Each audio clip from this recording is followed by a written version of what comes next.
ఇటు శేఖర్ నా చిన్నటి మిత్రుడు, ఇప్పుడు బ్లడ్ బ్యాంక్లో సిఇఓగా ఉన్నాడు. అలాగే మరొక మిత్రుడు శ్రీజోస్ నాయుడు, ఈయన సిఎఫ్ఓగా ఈ బ్లడ్ బ్యాంక్కి తన సేవలు అందిస్తున్నాడు. సార్ మీకు అందరికీ తెలుసు, స్వామినాయుడు అలుపెరగని సైనికుడిలాగా మనల్ని తన జీవితాన్ని అంకితం చేసి ఇట్లా కొనసాగిస్తాడు. అది నాకు ఎనలేని స్ట్రెంగ్త్. వీళ్ళందరూ నాకు వెన్నుదన్నుగా ఉండి ఈ కార్యక్రమం, ఈ బ్లడ్ బ్యాంక్, ఇతర సేవా కార్యక్రమాలు ఏది తలపెట్టినా సరే సజావుగా ముందుకు సాగడానికి మీరందరూ కూడా నేను సైతం అన్నట్లుగా మీరందరూ ముందుకు రావటం. కాబట్టి ఇది ఈ రోజున ఒక నిరంతర జీవనదిలాగా ఈ సేవా కార్యక్రమం సాగిపోతూ ఉంది. రేపొద్దున మనం ఎక్కడున్నా, ఎలా ఉన్నా, ఏమైనా ఈ సేవా కార్యక్రమం మాత్రం ఆగదు. ఇది నిరంతరం ముందుకు సాగిపోతుంది. దాని ప్రకారం ప్రారంభమైంది.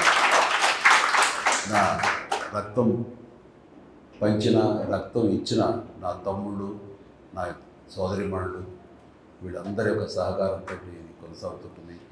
ఇది జీవితంలో నాకు ఎనలేని సంతృప్తి. దానికి కానీ ప్రతి ఒక్కరికి నా హృదయపూర్వక ధన్యవాదాలు ఎప్పుడూ తెలియజేసుకుంటూనే ఉంటాను. ధన్యుడిని. మనం ఏదైనా ఒక మంచి చేయాలి అని అనుకుంటే దాని ప్రతిఫలం ఆశించకూడదు. మన లక్ష్యం ఏమిటి, అది చేరుకోవడం కోసమే మన ప్రయత్నం ఉండాలి తప్ప దాని పర్యవసానం ఏమిటి, దాని ఎండ్ రిజల్ట్ ఏంటి, దాని ప్రతిఫలం ఏంటి అనేది మాత్రం ఆశించకూడదు. అలా ఆశించి నేను చేయలేదు. ఈ తలపెట్టినప్పుడు రక్తం అనేది ఇవ్వటం అనేది చాలా గగనం. ఎవరు ఇచ్చేవాడు కాదు, ఇవ్వడానికి మానసిక ధైర్యం కూడా లేదు ఎవరికి. ఇస్తే ఏమైపోతాం, బలహీనపడిపోతామేమో అన్నట్టు ఇవ్వలేని పరిస్థితులు. ఆ ఇచ్చేవాళ్ళు ఎవరైనా ఉంటే కనుక బ్లడ్ బ్యాంక్ వెళ్తే 4 డబ్బులు వస్తాయి అంటూ గట్టిగా పేదరికంలో ఉన్నవాళ్ళు, కూలీ నాలి చేసుకుంటున్న వాళ్ళు మాత్రమే ఆ బ్లడ్ బ్యాంక్, ఆయా బ్లడ్ బ్యాంక్స్ వాళ్ళు వాళ్ళకి తీసుకుని వచ్చి డబ్బులు ఆశ చూపించి ఆ బ్లడ్ని తీసుకునేవాడు. అంతే తప్ప నిజంగా ధారాళంగా ఈ రోజున మీరు అందరూ ఇస్తున్నట్లుగా అలా ఇచ్చే రోజులు కాదు. అలాంటి పరిస్థితుల్లో నేను ఎన్నోసార్లు చెప్పాను, కానీ మరొకసారి చెప్పుకోవాలనిపిస్తుంది. మనం రక్తం దొరకక, సమయానికి అందక ఎంతోమంది చనిపోతున్నారు.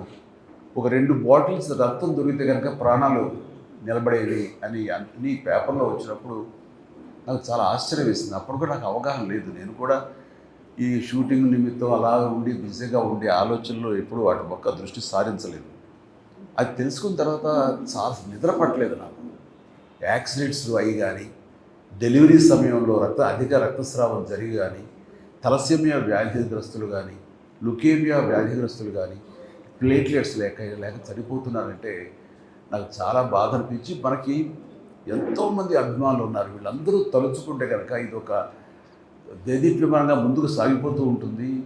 రక్తం లేని కొరత కొంతవరకైనా మన రాష్ట్రంలో తగ్గించే అవకాశం ఉంటుంది. అంత పొటెన్షియాలిటీ ఉంది, అంత శక్తివంతులు వీళ్ళు అన్గైడెడ్ మిసైల్స్ లాంటి వాళ్ళు. వీళ్ళని గైడెడ్ అంటే సరైనటువంటి సక్రమంగా మార్గం చూపగలిగితే కనుక వీళ్ళందరూ కూడా అద్భుతమైన సమాజ సేవకులు అవుతారన్న ఆ స్ఫురణకు రావటం. నేను కొంతమంది మిత్రులతోటి వాళ్ళతోటి బ్లడ్ బ్యాంక్ స్థాపించాలి అంటాం. స్వామినాయుడు, నువ్వు పూర్తిగా దీనికి అంకితమై ఉండాలి అంటే తనతో ఉన్నటువంటి మిగతా అభిమానులకు ఉన్నటువంటి సత్సంబంధాల దృష్ట్యా వాళ్ళంతా నేను అనుకున్నాను, ఎంత నేను మోటివేట్ చేసినా, ఎంత వీడియోల ద్వారా, షార్ట్ ఫిల్మ్స్ ద్వారా, నా క్యాసెట్స్ ద్వారా, ఆడియో మెసేజ్ ద్వారా ఎంత ఇచ్చినా సరే వస్తారంటారా? ఎందుకంటే ఎవరి ప్రాణం వాళ్ళకి భయం. రక్తం ఇస్తే మనం బలహీనం అయిపోతామేమో, రక్తం ఇస్తే కనుక మనకి రక్తలేమి వ్యాధి వస్తుందేమో అంటూ అలాంటి అపోహలు ఉండే రోజుల్లో కొంతమంది అయితే కనుక మరీ రక్తం ఇస్తే కనుక అది వచ్చే జన్మలో మళ్ళీ మనకి ఏదో ఇంకోలా పుడతాం, ఏదో ఇలా చించి కావాలని చెప్పేవాడు. అండ్ ఆ సమయంలో వాళ్ళకి ఆశ చూపించాను. నన్ను కలవాలనుకున్న వాళ్ళు, నన్ను మీట్ అవ్వాలనుకున్న వాళ్ళు, నాతో ఫోటో దిగాలనుకునే వాళ్ళు ఎవరైనా ఉంటే ముందు రక్తం ఇచ్చారంటే అప్పుడు ఇస్తానని. దానికి కొంత ఉత్సాహమైన కుర్రవాడు ధైర్యం చేసి వచ్చాడు. వచ్చిన తర్వాత వాళ్ళు ఇచ్చిన తర్వాత రక్తం అనేది అది పెద్ద ఇబ్బంది కాదు అని వాళ్ళకి అర్థమైంది. సో వాళ్ళు ఎంకరేజ్ చేయడం కోసం ఇచ్చారు. వాళ్ళ సరదా తీరిపోయింది. మళ్ళీ నెక్స్ట్ ఇస్తారంటారా వాళ్ళు వచ్చి? ఎవరేమో. ఇట్లా ఎంతమంది 1 or 2 ఇయర్స్ తర్వాత నా ఫ్యాన్స్ అందరు తలా ఒకసారి బ్లడ్ ఇచ్చిన వాళ్ళు అవుతారు, ఒక ఫోటో దిగేసిన వాళ్ళు అవుతారు, వాళ్ళు సంతృప్తి చెందుతారు. ఆ తర్వాత ఇది కొనసాగాలంటే ఎంత కష్టం కదా అనే డౌట్ ఉండేది నాకు. కానీ నా డౌట్ని పటాపంచలు చేస్తూ ఒకసారి ఇచ్చిన వాళ్ళు ఈ రోజులో మీలో ఉన్నారు. అట్లాగా 25 సార్లు, 30 సార్లు, 100 సార్లు, 150 సార్లు ఇవ్వడం జరుగుతుంది అంటే కనుక మీరందరూ ఆ సేవా కార్యక్రమంలో ఉన్నటువంటి ఆ మాధుర్యాన్ని, ఆ సంతృప్తి అది అందరూ అనుభవిస్తున్నారు కాబట్టి ముందుకు వచ్చి ఇంకా ఇది ఇలా కొనసాగుతుంది. అదే దృష్ట్యా నేను కూడా ఈ సేవా కార్యక్రమాలు చేస్తూ ఉన్నాను, ఇంకా కొనసాగిస్తున్నాను. నా తర్వాత చరణ్ అదే విధంగా తను కొనసాగించాలనుకుంటున్నాడంటే కనుక అందులో ఉండేటటువంటి సంతృప్తి అంతా ఇంత కాదు. ఏదైనా సరే నేను ప్రతిఫలం ఆశించకూడదు, తిరిగి ఇలా బౌన్స్ బ్యాకే వస్తుంది, మనం మంచి చేస్తే మంచి వస్తుంది, చెడు చేస్తే చెడు వస్తుందని ప్రగాఢంగా నమ్మేవాడిని. కానీ అది ఆశించి కాదు, మన ధర్మంగా నేను నెరవేర్చుకుంటూ వెళ్ళిపోతుంది. సమాజం నాకు ఇంత ఇచ్చినప్పుడు ఈ సమాజం రుణం ఏమి ఇచ్చి తీర్చుకోవాలని ఉత్తమ మాటలు అంటాం కాదు, ఇలా ఇచ్చి తీర్చుకోవాలనేది నేను ప్రాక్టికల్గా చేస్తాను. ఇందాక అమర్నాథ్ రెడ్డి అన్నట్లుగా ఏదైనా సరే చేసి ఆ తర్వాత చెయ్యండి అని చెప్పడం అనేది కరెక్ట్. ఎందుకంటే మనం ఎవరైనా వైపు ఇలా చూపించినప్పుడు 3 ఏళ్ళు మన వైపు చూపిస్తుంటాయి, కాబట్టి నువ్వేం చేసావు సమాధానం చెప్పడం దానికి సమాధానంగా నేను ప్రారంభించి ఆ తర్వాత చెయ్యండి అంటారు. నాకు ఒక గట్ ఫీలింగ్ ఉంటుంది, నాకు ఒక ధైర్యం ఉంటుంది. సో అలాగే నేను చేయటంలో కృతకృత్యుని అయ్యాను ఈ రోజున. కానీ ఈ చేసే దాంట్లో మంచి తిరిగి ఎలాగ వస్తుంది, ఒక రక్షణ కవచంలాగా మనం ఎలా కాపాడుతుంది అనేది నేను చాలా ప్రాక్టికల్గా చదివి చూసాను. ఇలాంటి చాలామంది ఉంటారు, చాలామంది వాళ్ళ ప్రతిస్పందన నాకు దాకా చెప్పే అవకాశం ఉండకపోవచ్చు, నేను కూడా చేయలేకపోవచ్చు. కానీ ఈ మధ్య సంవత్సరాల్లోనే అది అందరికి తెలిసిన విషయం ఏంటో చాలామంది, నేను పిఎం గారి తోటి ఒక అల్లూరి సీతారామరాజు విగ్రహావిష్కరణ సభలో పాల్గొన్నప్పుడు అది చూసి ఒక వ్యక్తి, ఒక రాజకీయ నాయకుడు అండ్ కొన్ని అవాకులు చవాకులు వెళ్ళాడు నా మీద. అప్పుడే రాజకీయాల్లో లేను, రాజకీయాలు వద్దనుకు దూరంగా వచ్చేసిన వాడిని. అయితే నా మీద ఏదో గౌరవంతో నన్ను ఎంకరేజ్ చేయాలనో, లేకపోతే ఆ జిల్లా వాడిని కాబట్టి, పశ్చిమ గోదావరి జిల్లా వాడిని కాబట్టి, అక్కడ ఒక సెలబ్రిటీ కాబట్టి నన్ను అక్కడ ఆ కార్యక్రమంలో నన్ను కూడా అక్కడ పార్టిసిపేట్ చేసిన అవకాశం ఇద్దామనో ఏదో ఆయన పిలిచారు. సరే వెళ్ళారు. కానీ ఆ సదరు వ్యక్తి నా మీద అవాకులు చవాకులు మాట్లాడు, దానికి అర్థం లేదు, ఏమీ లేదు. నేను ఒకటే, అది నేను కానప్పుడు అది నన్ను అంటదు, నన్ను తాకదు, నేను ఫీల్ అవ్వను. ఆ అన్నవాడి నోరే అది అతని స్వభావం. సో నా స్వభావం ఏంటంటే నేను అలాంటి వాటికి స్పందించను, ఏమి చేయను. కానీ నన్ను ప్రేమించే వాళ్ళు స్పందించకుండా ఉండరు. వాళ్ళ స్పందన ఎలా ఉంటుంది అంటానికి ఈ ఉదాహరణ చెప్పాలనుకుంటున్నాను. అదే వ్యక్తి ముంపు గ్రామాలకి ఈస్ట్ గోదావరికి వెళితే ఒక ప్రౌఢ, ఒక అమ్మాయి బిడ్డ తల్లి, ఒక మోదుగురు రైతు ఫ్యామిలీ లాగా ఉంది, రిచ్ ఫ్యామిలీ. ఆ అమ్మాయి ఆ వ్యక్తిని నానా దుర్భాషలు ఆడుతూ ఏకంగా తిడుతూ ఉంటే తలంచుకుని అలా కాము వెళ్ళిపోతున్నాడు ఆ చిన్న పడవలో. మళ్ళీ తిరిగి వస్తావు కదా, నేను ఎంత చూస్తాను అని మాట్లాడుతుంటే నేను ఎవరో నాకు ఆ క్లిప్పింగ్ ఎక్కడో నాకు తారసపడి నేను చూశాను. మామూలుగా ఫ్యాన్స్ రెచ్చిపోవడం ఇలా ఉంటే కనుక అనవసరం చేస్తున్నారే, లేకపోతే బాగున్నాయి, ఎందుకో సర్లే వాళ్ళ ఆవేశం అలాంటిది అంటూ మళ్ళీ సర్దుకుంటాను. కానీ ఆ అమ్మాయిని చూస్తుంటే, ఆ గృహిణిని నాకు చాలా ఆశ్చర్యంగా అనిపించింది. చూస్తుంటే మనలాంటి మాస్ ఫాలోవర్ లేదు, చాలా క్లాస్ లేడీ. నాకు ముచ్చట కలిగి ఎవరు ఆవిడ, ఎందుకు ఒకసారి రమ్మనండి నేను అన్నాను. రావటం కుదరలేదు అనుకుంటా, సారీ ఆవిడెవరో తెలుసుకుంటాండి అన్నాను. తెలుసుకుంటే వీడియో ఒకటి అమ్మాయిది ఇంటర్వ్యూలా చేస్తే అది నాకు పంపించారు. అది బయటకు కూడా సర్క్యులేట్ కాదు నా పర్సనల్గా. ఆవిడ అన్నమాట ఏంటంటే, ఆయన మాకు ఏదో పెద్ద మాటలు మాట్లాడింది అనుకోండి, ఏదో భగవంతుడు దేవుడిని ఎవరిని చెప్పదలుచుకోలేదు. ఆయన మాకు చాలా ఆరాధ్యం అండి, అని ఏమో అంత ప్రేమిస్తావా, అంత ఇష్టపడతావా, ఈ సినిమా అంత బాగా చూస్తావా, అంత అభిమానం అంటే నేను అభిమాని కానే కాదు. సినిమాలు సినిమాలు చూస్తాను, అలాగే ఆయనతో చూస్తాను తప్ప అభిమానిగా నేనేం ప్రేమించుకోను. మరి ఏంటమ్మా ఒక మాస్ అభిమాని కంటే అంతగా నువ్వు రెచ్చిపోయావు అక్కడ ఏంటంటే, ఆయన నా బిడ్డకు ప్రాణం పోసాడండి అని చెప్పేసి ఒక 8 సంవత్సరాల బాబుని రమ్మని పిలిచి ఆయన కూర్చోబెట్టి వీడేనండి, వీడికి డెంగ్యూ వచ్చి రక్తం దొరకక ప్లేట్లెట్స్ తనకి ఇవ్వాల్సిన సమయంలో ఇవ్వలేక తను ఇంకొక 48 అవర్స్ 2 రోజుల్లో కనుక ఇవ్వకపోతే చచ్చిపోతాడు నీరసించిపోయి మంచానికి అతుక్కుపోయాడు. ఇది పరిస్థితి. అక్కడ రాజమండ్రి కానివ్వండి, కాకినాడ కానివ్వండి, ఏ ప్రాంతంలో ఏ ప్రభుత్వ ఆసుపత్రులు కూడా ఎక్కడ చూసారు బ్లడ్ దొరకని పరిస్థితి. చూస్తూ చూస్తూ బిడ్డ చచ్చిపోతున్నాడు. అదే ప్లేట్లెట్స్ ఉంటే కనుక బతుకుతాడు. ఎలాగని మీ అందరూ ఆలోచిస్తుంటే ఎవరో సలహా ఇచ్చారు, బ్లడ్ బ్యాంక్కి ఫోన్ చేయమ్మా హైదరాబాద్కి, వాళ్ళు ఏదో మార్గం చెప్తారు వస్తారు. ఎక్కడ హైదరాబాద్ అయ్యా, ఎక్కడిదయ్యా, ఎవరిస్తారు, ఏంటి, ఎలా రెస్పాండ్ అవుతారు, మాకు అందుబాటులో ఉంటారంటే ప్రయత్నం చేయమ్మా అన్నారు. ఇక్కడ ఫోన్ కాల్ రాగానే మన అద్భుతమైన స్టాఫ్, బాధ్యత గల మన స్టాఫ్ వెంటనే ఫోన్ అందుకుని సో స్వామినాయుడికి తెలియజేస్తే స్వామినాయుడు వెంటనే అక్కడ ఉన్నటువంటి మరి కొంతమంది ఫ్యాన్స్, మన ఫ్యాన్స్ ఎక్కడున్నా సరే వాళ్ళందరూ బ్లడ్ ఇక్కడ దాకా వచ్చి ఒక అవసరం లేదు, వాళ్ళందరూ గ్రూపులుగా ఏర్పడతారు. ఎవరికి ఏ గ్రూప్ బ్లడ్ కావాల్సి వస్తే వాళ్ళందరూ ముందుకు వచ్చి వాళ్ళు లైవ్లో బ్లీడింగ్ ఇవ్వడం జరుగుతూ ఉంటుంది. అట్లాగా రేర్ బ్లడ్ అయినా సరే ఆ కుర్రవాడిది 5-6 మంది కుర్రవాడు ముందుకు వచ్చి ఆయా హాస్పిటల్కి వెళ్ళి వాళ్ళు ఇవ్వడం జరిగింది. జరిగిన తర్వాత ఆ బిడ్డ బతికాడు, ప్లేట్లెట్స్ ఎక్కించడం బాగుంది. చెప్పండి ఇప్పుడు నా బిడ్డ చేతితో చూస్తుండగా చనిపోయి బిడ్డని మరి బతికి బట్టగట్టాడు, ఇదిగో ఇలా తిరుగుతున్నాడంటే మరి ఆయన నాకు దేవుడు నాకు ఏమవుతాడు అన్నారు. ఆ మాట మరి ఎందుకు అంతే మరి ఏమిటి అలాంటి ఆయన అంటాడా మన మాటలు, వాడి బుద్ధి జ్ఞానం ఉందా అంటూ ఆవిడేమో తిట్టేసింది, అయిపోయింది. అంటే మనం చేసిన పుణ్యం ఎక్కడికి పోదు, తిరిగి అది మనకి వెనకాల మనకి వస్తుంది. అందుకనే మీ అందరికి కూడా ఇలాంటి మంచి కార్యక్రమాలు మీరు చేయటం మూలంగా అది మీకు ఆశీస్సులు అయ్యి మీ బిడ్డల్ని, మీ తల్లిదండ్రులు, మీ ఇంటిని మీకు రక్షణగా ఉంటుంది. అందుకని ధర్మో రక్షిత రక్షత అంటారు. అట్లాగా మీరు మంచి పనులు చేస్తే అదే మంచి బౌన్స్ బ్యాక్ అని ఇక్కడ శంకర్ మహంత్ గారు ఉన్నారు.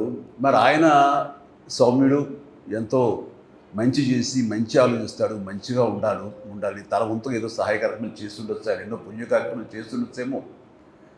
ఆయనకి సంబంధం లేకపోయినా సరే ఆ యొక్క ధర్మం అది ఆయన భార్యని కాపాడగా చేసింది తప్ప ఇందులో మా ఎవరి గొప్పతనం కాదు. అది ఆ విధి, ఈ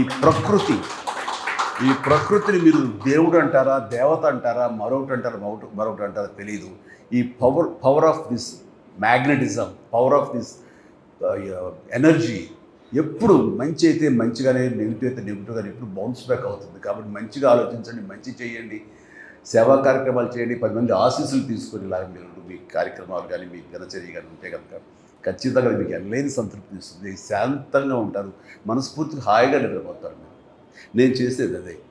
చాలామంది అంటారు ఏంటి ఇప్పుడు కూడాను ఇంత వయసులో కూడా ఏంటి మీరు అంత ఇదిగా ఉంటారు, అంత యంగ్ లుక్లో ఉంటారు. దీన్ని ప్రత్యేకించి ఎవరు చేసి కాదు, ఇది మనసు ప్రశాంతంగా పెట్టుకుంటాను. ఎవరు ఎన్ని రకాలుగా నన్ను ఆడిపోసుకున్నా, దుర్భాషలు ఆడినా, లేకపోతే అకారణంగా నన్ను ఏమైనా అన్నా సరే నేను పెద్ద రియాక్ట్ అవ్వను.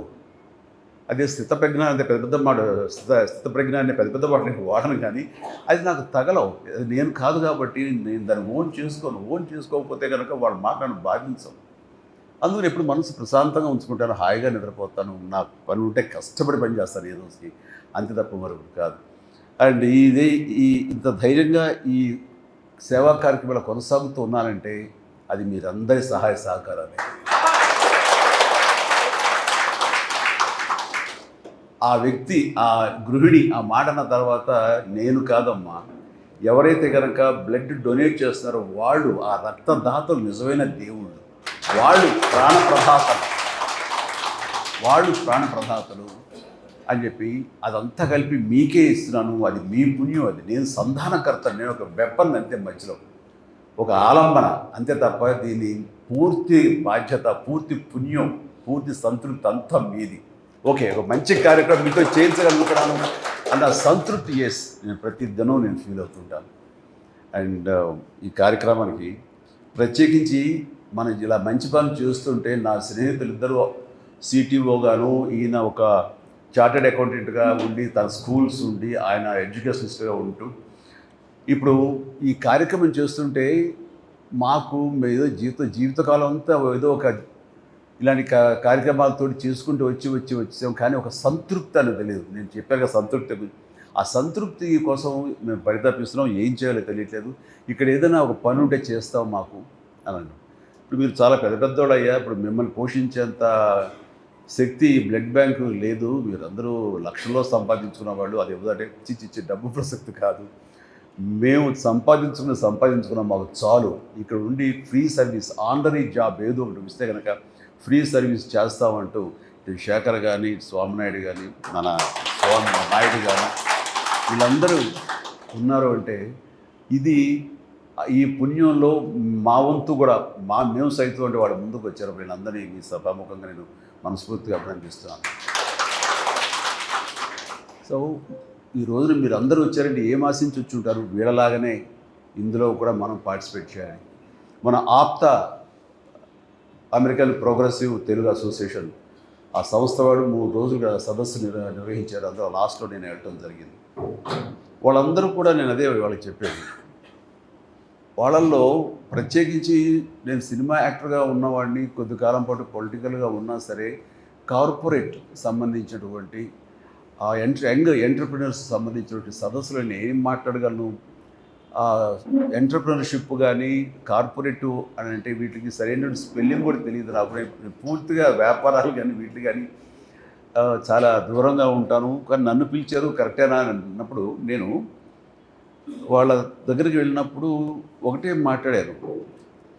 నాకు ఇందాక వస్తూ గూగుల్ చేశాను, ఏంటి యంగ్ ఎంటర్ప్రినర్షిప్ అంటే ఏంటి, లక్షణాలు ఏంటి, ఎలాగా అనే దాని మీద తీసుకుంటే కొన్ని పాయింట్స్ ఉన్నాయి. అండ్ ఒక లక్ష్యం ఉండాలి మనకి, దాన్ని సాధించడానికి పర్సివరెన్స్ ఉండాలి, నిరంతర కృషి ఉండాలి, అండ్ డిటర్మినేషన్ ఉండాలి, పట్టుదల ఉండాలి. మనం ఒక్కోసారి ఓటమి పొందినా సరే అది ఏమాత్రం వెనకంజ వేయకూడదు. అండ్ మీరు తయారు చేసే కమ్యూనిటీ ఆల్రెడీ మార్కెట్లో ఉంది కదా, మనం ఏంటి కొత్తగా ఇవ్వగలం, ఏంటి కొత్తగా చేయగలం, ఏ డిసప్పాయింట్మెంట్ ఉండకూడదు, నీ ప్రోడక్ట్ మీద నీకు నమ్మకం ఉండాలి, బలమైన నమ్మకం ఉండాలి అంటూ ఇలా కొన్ని పాయింట్లు అనుకుంటే వాటి మీద ఏది మాట్లాడదాం అనుకుంటుండగా నాకు అనిపించింది ఇవన్నీ నేను ఆచరించినవే కదా. ఈ రోజున ఎంటర్ప్రినర్లో ఈ లక్షణం ఉండాలి అంటే నేను కార్పొరేట్ కాదు, నేను ఏదైనా ఒక బిజినెస్ మ్యాన్ కాను, కానీ సినిమా యాక్టర్గా వెళ్ళాలి అని నేను నిర్ణయం తీసుకున్న తర్వాత, సినిమాలో ఉండాలని నిర్ణయం తీసుకున్న తర్వాత ఈ పాయింట్ అన్నీ కూడా నేను ఆచరించానే. వీళ్ళకి చెప్పేటప్పుడు నేను ఆవిష్కరించుకుంటే సరిపోతుంది కదా అనిపించింది నాకు. అలాగే ఆ రోజు చెప్పాను, ఎవరో తెలీదు, ఎక్కడో తెలీదు, నేను మారుమూల ఎక్కడో మొగల్తూరులో ఉన్నాను. అయితే అమ్మా నాన్నగారితో పాటు ఆయా ఒంగోలు, పొన్నూరు, బాపట్ల, చీరాల ఇలాంటి చోట్ల నేను నాన్నగారితో పాటు స్కూలింగ్ అంతా చేశాను. అండ్ బాగా ఇందాక అమర్నాథ్ రెడ్డి చెప్పినట్టుగా అంత కడు పేదరికం కాకపోయినా సరే చాలా అప్రిషియేట్, వాళ్ళకి పట్టుదల కృషి ఉండబట్టే ఈ రోజున అతను అంత చదువుకొని అంత సమర్థత తాను సంపాదించుకోవాలి. అలాంటి వాళ్ళు చూస్తుంటే ఎస్, మన మనస్ఫూర్తిగా మనం అభినందించాలి. అండ్ నాకు అనిపించింది నేను కూడా అలాగే మామూలు సాదాసీదా లో మిడిల్ క్లాస్ ఫ్యామిలీ నుంచి వచ్చిన వాళ్ళం. అండ్ అక్కడికి వెళ్ళి మనం సాధించగలమా అనే అంటంలో ఆ ఇంట్రెస్ట్ ఉంది, ఎలా సాధించగలం నమ్మకం, బలీయమైన నమ్మకం, డౌట్ లేదు.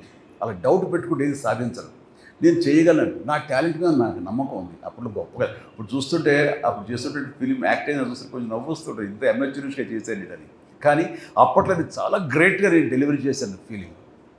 అండ్ ఇందాక ఎంటర్ప్రినర్షిప్ గురించి చెప్తున్నప్పుడు బయట ఒక కమ్యూనిటీ ఆల్రెడీ ఉంది కదా, మన ఎవరు ఆదరిస్తారంటే ఈ ప్రత్యేకతను అందరూ పొందుపరిస్తే కనుక మన కన్జ్యూమర్స్ ఆటోమేటిక్గా దానికి అట్రాక్ట్ అవుతారు. అండ్ ఆల్రెడీ సినిమా ఇండస్ట్రీలో అద్భుతంగా డ్యాన్స్లు ఫైట్లు చేసే హీరోస్ ఉండగా నువ్వు వెళ్ళి మీరు కొత్తగా క్యాటర్ చేసేది ఏముంది, నువ్వు వెళ్ళి అక్కడ వాళ్ళని రాణించేలాగా అల్లించేలాగా చేసేది ఎలాగా అని డౌట్ లేదు నాకు. ఖచ్చితంగా పూర్వకాలంలో కొన్ని సినిమాల్లో సాంగ్స్ మినీ ఇంటర్వెల్స్ లాగా బయటికి వెళ్ళిపోయేవాడు దానికో. అండ్ అలాంటిది నేను వాళ్ళని వెళ్ళనివ్వకూడదు, అరెస్ట్ చేయాలి, వాళ్ళని నిలువరించాలి, కూర్చోబెట్టాలి, అది నా ప్రత్యేకత అనుకున్నాను. ఆ రకంగా నేను డ్యాన్సులు ఫైట్లు ఎప్పట్లాగే గతంలాగే ఉన్నా సరే నా ప్రత్యేకత చూపించుకున్నాను. వాళ్ళు రిపీట్ అనేలా. ఇప్పుడు డిజిటల్గా ఇదైన తర్వాత ఇప్పుడు కుదరదు, కానీ ఇదివరకు రీల్స్ చేసి ప్రొజెక్ట్ దగ్గర మళ్ళీ రిమైండ్ చేసి మళ్ళీ ఎంచుకునేవాడు. ఆ రకంగా రిపీట్ చేయించుకోగలిగానంటే నా ప్రత్యేకత నేను చూపించగలిగాను. ఆ ప్రత్యేకత నాకు ఎంతటి పొజిషన్ తీసుకొచ్చిందంటే, ఎవరినో పెట్టి సినిమా చేద్దాం అనుకుంటే ఆ డిస్ట్రిబ్యూటర్స్ వాళ్ళు ఇప్పుడు ఇప్పటిలాగా ఈ కొనుగోలు లేదు, బయర్స్ సిస్టమ్ లేదు, డిస్ట్రిబ్యూషన్. వాళ్ళు డబ్బులు ఇస్తేనే ప్రొడ్యూస్ సినిమాలు తీసేవాళ్ళు.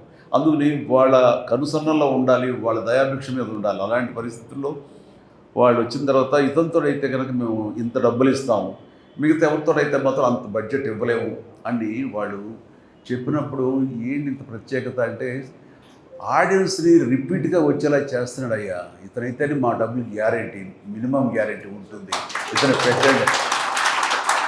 సో ఈ సినీ పరిశ్రమ ముందుగా నన్ను ఆదరించింది కాదు, ప్రేక్షకులు ఆదరించారు, అభిమానులు నన్ను భుజాల మీద ఎత్తుకున్నారు. వాళ్ళు చేసింది చూసిన తర్వాత వీళ్ళ డిస్ట్రిబ్యూషన్ వాళ్ళు ఇక్కడ వాళ్ళ ఇన్ఫ్లుయెన్స్ తోటి ఇక్కడ నా స్థానం సుస్థిరమయ్యేలాగా ఉంది. ఆ తర్వాత ఈ కళాంతలి నన్ను అప్పులు చేర్చుకుంది. కాబట్టి నేను ఎప్పుడు కూడాను మీ అభిమానులకి కృతజ్ఞునై ఉంటాను. ఆ కృతజ్ఞతా భావంతోనే ఉంటాను.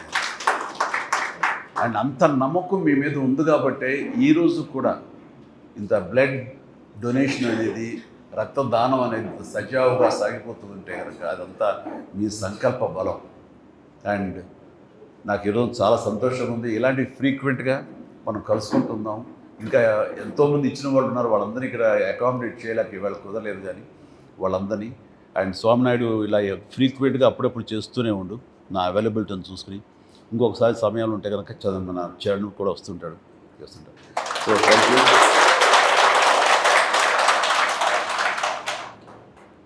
ఇలాగా